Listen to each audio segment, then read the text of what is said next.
I'm so glad we could crush all those resolutions we made a week ago about losing weight and eating a little bit less in 2024 together here at Pilgrim this Sunday. Really excited to be here with you guys. Since we're roundtables, I thought I'd take advantage of the setup and do something I love doing. And I'm going to read the text and give you guys, I know you just spent some time praying together and interacting with people more, sorry. But I'm going to give you guys a few minutes around your table to just discuss the passage that we're looking at this morning. So it's Matthew 5, 13 through 16. It's probably one of the most common, iconic, well-known passages in the Sermon on the Mount. There are many, but this one is quite well-known, often quoted. So I'm going to read it. Again, it's going to be up on the screen. Perhaps you have a Bible or a device or whatever around your table. But then we're going to put a 6-minute timer up on the screen and just give you guys a few minutes to chat about it. What pops out to you? What's interesting? Maybe do you have a question that arises from it, something you don't understand, something that you would like to lean into a little bit more or something like that. So let me read to you Matthew 5, 13 to 16. Jesus says this. He says, "You are the salt of the earth. But if the salt loses its saltiness, how can it be made salty again? It is no longer good for anything except to be thrown out and trampled underfoot. You are the light of the world. A town built on a hill cannot be hidden.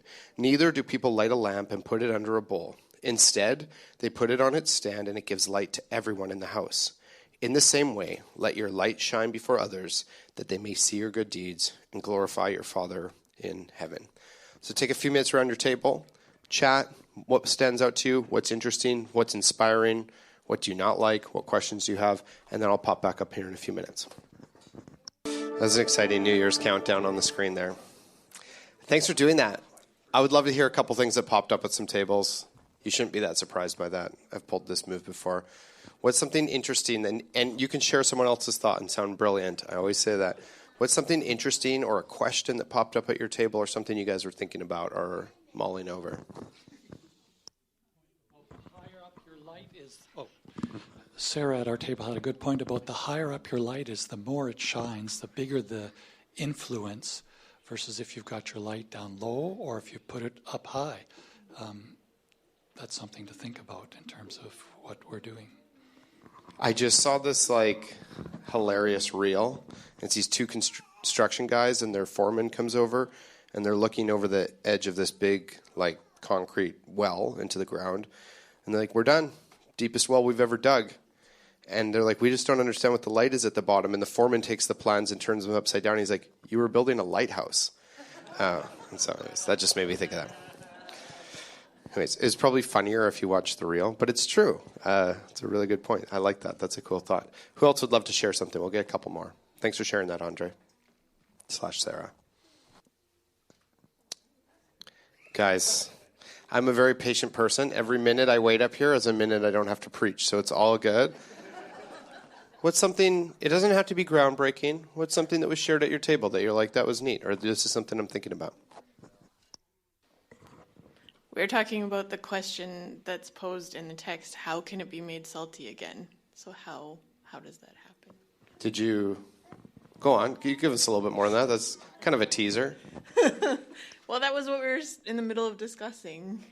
I don't know, we had a few different ideas, but the idea of, I guess, forgiveness and that Jesus offers that and that you can be made salty again. You don't necessarily have to be trampled underfoot. Love that. Who's next? We got one more in here.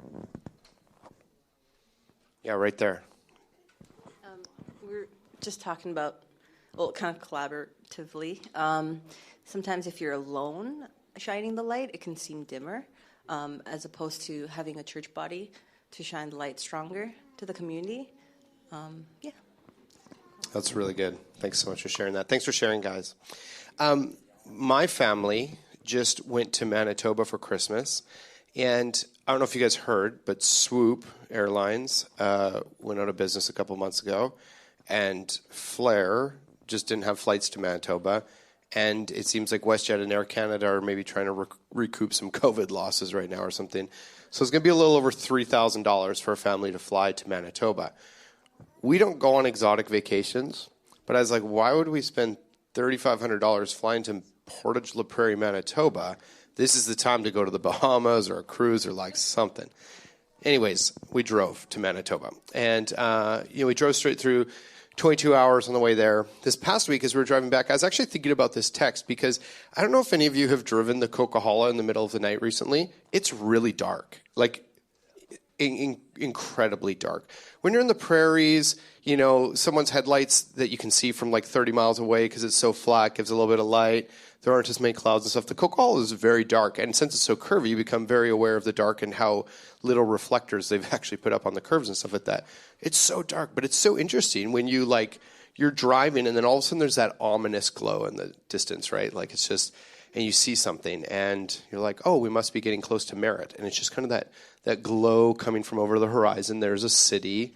And because in North America we have lights that burn in our cities all night long, you can see the city approaching from like a long ways away, further than you can actually really even like see objects. Usually you just see this light.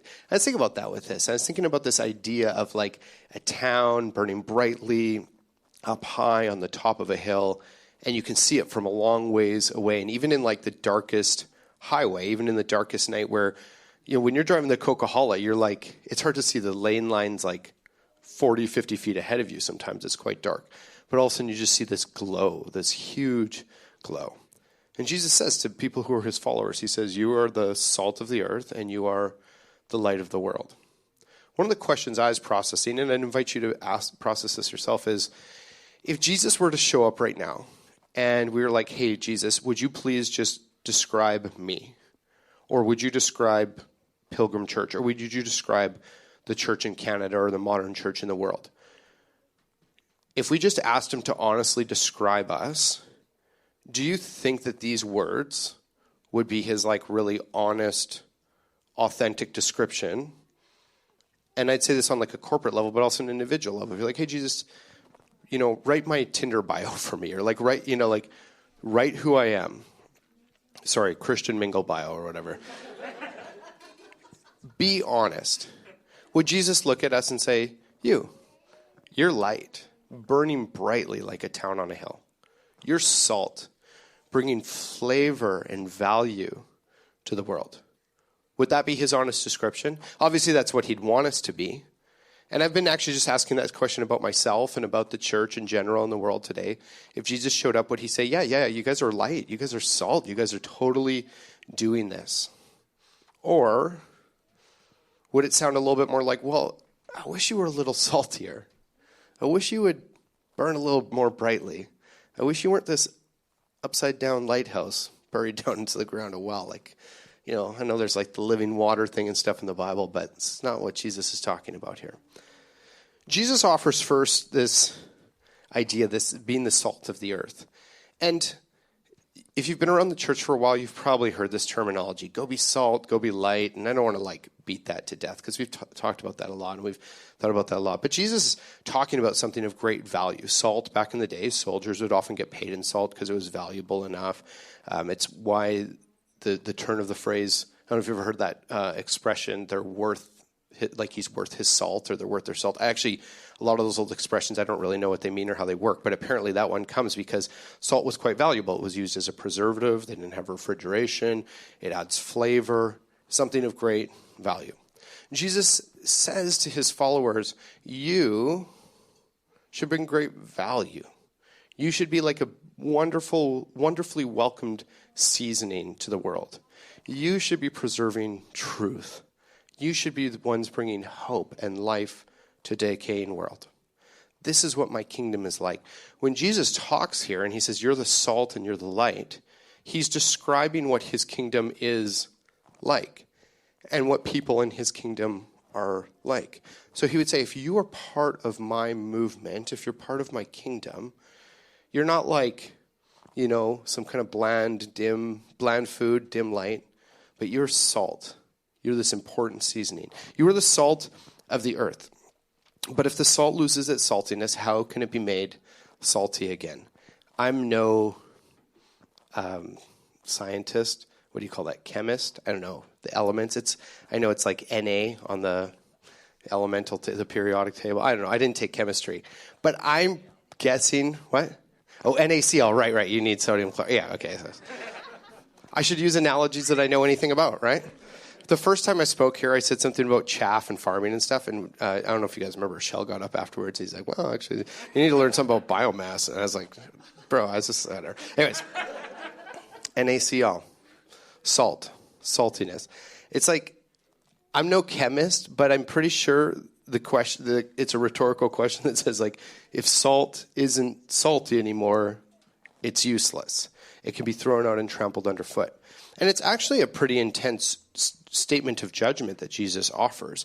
This kind of question of, like, do you want to be part of finding your identity in my kingdom, where you're salt and bringing preservation and value and seasoning and spice to the world around you?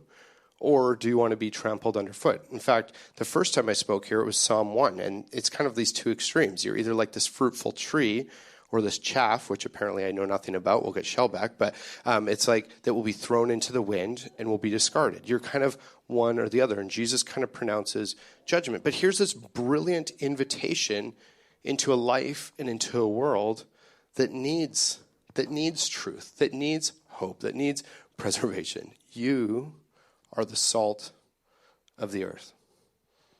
Is that how Jesus would describe me if he showed up right now today? If you're like, tell me about Ryan, would he say, man, he's bringing salt to the world around him? Would he do that? Then he goes on to say, you are the light of the world. Now, in the first one, he's kind of almost making this, it's this invitation with kind of judgment pronounced with it, if we're honest. We don't like that word, but it's kind of this judgment. It's like, if you're not going to join in, then you're like, you know, you're like something that could be discarded and trampled underfoot. But then he uses irony here. Because this is what he says. He says, you are the light of the world.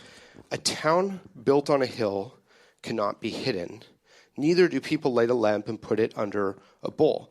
I say it's irony because what Jesus is saying is true, in the sense that a town lit up on a hill can't be hidden, and a lamp lit and put under a bowl in Jesus' day actually couldn't stay lit because the bowl would suffocate the flame. But I think it's irony because Jesus knows that in his audience then and thousands of years later, there would be many people who would be a town built on a hill that is hidden. There would be many people who would light a lamp and put it under a bowl. There would be many people who are like, I call them like sleeper agent Christians, right? Like they're like secretly in their schools and at workplace and stuff like that. And it's like we're more hidden than like Russian spies, you know? It's like, don't let anyone know. I grew up in the church, and I wasn't really following Jesus in junior high and high school, but even when I started to, I was just embarrassed to even bring it up. And what I actually found is that I was so scared about people thinking one thing about me or judging me or not liking me that I would actually almost be dishonest the other way and hiding the spiritual things that I was involved in. When I was in grade 10, I was in this school called Bears Paw Christian School. It's just outside of Calgary. In Bears Paw, it's this community just on the edge of Calgary. There's also what's called an alternative school. If you're not familiar with that, it's a school for students who are struggling in the real school system. And usually, I'm not saying this is true, but usually other high schoolers would view people at the alternative school as like kind of bad kids, the castaways and stuff like that. In grade 10, when people would say, what school do you go to? I would just say Bears Paw, knowing that they would assume that I was at the school that the alternative school, assuming that I was like maybe a drug addict or had a lot of like behavioral issues or whatever, then thinking I was part of a Christian school. And we can kind of laugh about that, and it's kind of silly. But how many of us do that? We get home from holidays, we go to work. Hey, what'd you do over the holidays? And we'll do anything but share any of the like, it's like, oh, gifts, this, food, whatever. None of us would be like, oh, I was part of this like cool Christmas Eve gathering. I was part of this thing. You know, I've been doing this really cool discipleship course at my church. It's been really neat. It's about mental health, stuff like that. We're very inclined to hide it, almost to the point where I think it's actually like dishonest. It's not just like, oh, we don't want to be too invasive. What's fascinating, I think, about the call to be salt and light is that many of us, when we hear Jesus say, you're the salt of the earth, you're the light of the world, that actually sounds cool. Like that actually sounds exciting. Until we think about what it actually costs and what it actually takes. I don't know for sure why the Sermon on the Mount is organized the way it is, but I do sometimes wonder if there's a reason why this idea of salt and light comes right after the part where Jesus talks about being persecuted and insulted and looked down on for being a follower of Jesus. I think that Jesus would say the brighter you shine, the higher up you place your light, the bolder you are, the more people can see your light shining through the darkness across the dark highway horizon. The more you bring flavor to this world, the more you try to preserve the truth of Jesus, the more you stand up for that. The more you could probably look back to the statement right before this. Blessed are you when people persecute you, insult you, and falsely say all kinds of evil against you. In that section of the sermon right before this, when Jesus says, blessed are when you and you're persecuted, he says, rejoice and be glad because that's the way they treated the prophets who were before you.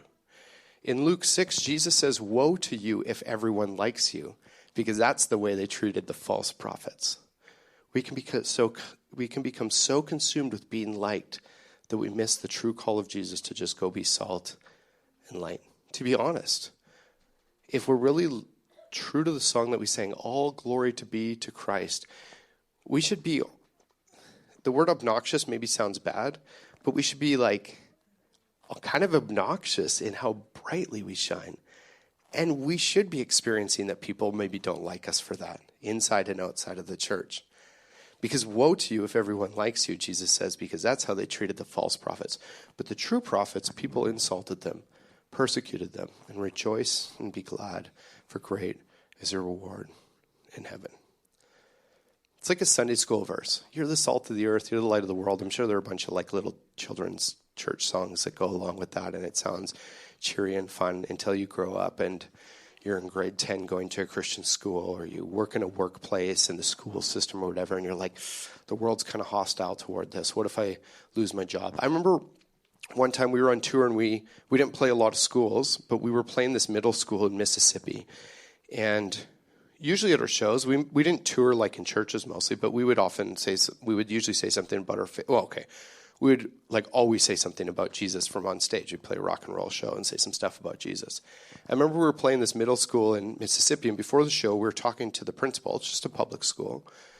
And we said, hey, you know what? We usually like share something about our faith. It's not going to be like a 5-hour sermon or anything like that. We're not going to make people put their hands up or anything, but we're just going to say something. Is that okay? And he paused for a second. He said, you know what? Go for it. He's like, if there's a reason I'm going to lose my job, then I would want that to be why I lose my job. Blessed are you when people persecute you. Oh, blessed are you if you lose your job because your light's shining too brightly. Not blessed are you if you're able to keep your job and people think you're polite and nice enough, but you kind of put that bowl over the lamp. Or you were a town on a hill that was hidden. I hope that question sticks with me. How would Jesus describe me? Would he describe me as salt and light? Here's the last thought I want to share about this idea. Because if we're going to be light and salt, those are like metaphors, right? Like Jesus is saying you're salt, you're light. We're not literally going to turn into light beams and blocks of salt.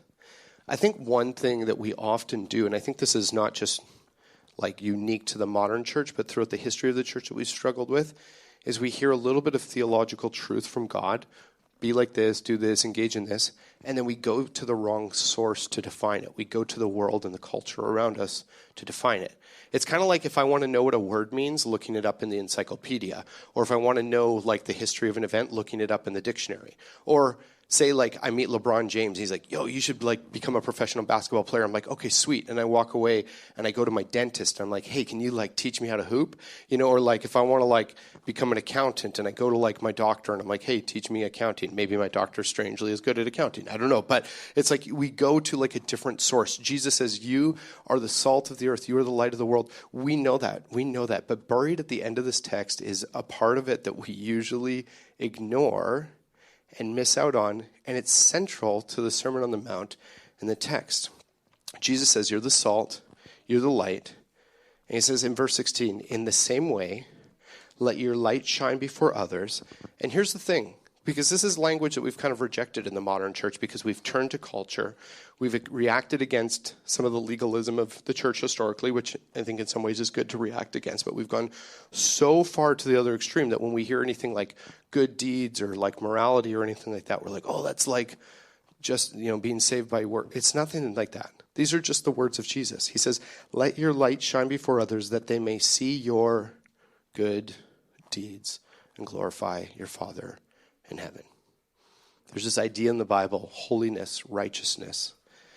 the people should actually be able to see like bursting out of us. I want to give you guys a little picture to wrap this up, and then I'll offer you a benediction, and we'll head out. And I'm sure there are lots of leftovers if you want to. It's like basically lunchtime now. So, in the beginning, you can read at the start of the Bible. The Bible's not all in chronological order. Fortunately, the in the beginning part is right at the start. It's really easy to find. In the beginning, it's all dark. The Bible describes it in Hebrew, tohu vavohu, formless and empty. The world is formless, it's empty, and it's just this swirling, dark chaos. And God speaks. He just starts a conversation. Words come out of his mouth. He speaks, and what happens is that light invades the chaotic blackness. Completely dark. I mean, I think the Coca-Cola is dark. If I turn my headlights off or if I put a blindfold on or whatever, it's just like, it would be insane. Just pure nothingness, blackness. If you shine a flashlight, you won't even see it because it has nothing to bounce off of. Blackness. And God speaks, and light comes in to the world. His light invades the darkness and breaks through it so that we can see clearly. But what I love in this creation narrative is many things, but one of the things I love is there's this refrain through the poem of Genesis 1. At the end of almost every quotation, it says, and God saw that it was good. God saw that it was good. It doesn't say that on the second day, but Mondays, it's tough. So God saw that it was good. God saw that it was good. God saw that it was good. God saw that it was good. God saw that it was good. And at the end of the story, he does something unique. He doesn't just speak and creates, but he speaks something that bears his reflection and his image. It doesn't just mean, oh, these people look like him, but it means these people are given the opportunity to now take his character, his purpose, his holy persona on and reflect that to the world around us, to go and bear his light to everyone around them. Well, if there's one way we could describe God's creation at the end of Genesis 1, what is it? Good. It's very good. After he creates people, he says it's very good. I don't think that's a comment on God saying, oh, it's good, like I did a good job, looks nice, cool, look at these awesome mountains I made. But it's actually him expressing and revealing his character. God is a good God. He's a righteous God. He's free from impurity. He's free from imperfection. He's free from darkness. He's the light that breaks through the darkness. I think somehow we've bought into this myth, myself included in the modern church, that we can believe that God is good and we can live our lives as quite ungood and somehow still be reflecting his light. But what that is that's just taking the bowl of the culture and the world around us and defining goodness in their way and covering that lamp that God's given us. And he's saying, break free of that and let my goodness, my light shine through you. That's the start of his story, is letting light break through the darkness, and it's good. Let your good deeds shine before others that they may see your Father in heaven. Will some people not like you? Totally. Will some people look down on you? For sure. Will they think you're lamer because you go to a Christian school instead of the cool bad kids alternative school? Yeah, maybe. I don't know. It's like a weird grade 10 thing. Will people at your workplace, will it cost you a promotion? Will it cost you a job? Will it cost you some things? Will it cost you some relationships? Yeah, totally. But it's this interesting thing where I think Jesus says, a town on a hill cannot be hidden. And we're like, challenge accepted. I'll show you. I'll show you how to hide a hill, how to hide a town on a hill. All glory be to Christ. We sang that. If that's true, there's no question that our lives would be full of the goodness, the holiness, and righteousness of God, and we would be light breaking through the darkness. We would be a flavoring, preserving, valuable salt in this world that is in desperate need of healing and hope and forgiveness. I'm going to wrap up. Josh shared with me this benediction that works so well with this text. So I'll read this to you guys, and then that's it. That'll be the end. There's no song at the end. So just warning you, because I know we get into a routine, and at the end you're going to be like, where's the song? So anyways, it's just me. Go forth into the world. proclaim the good news of Christ.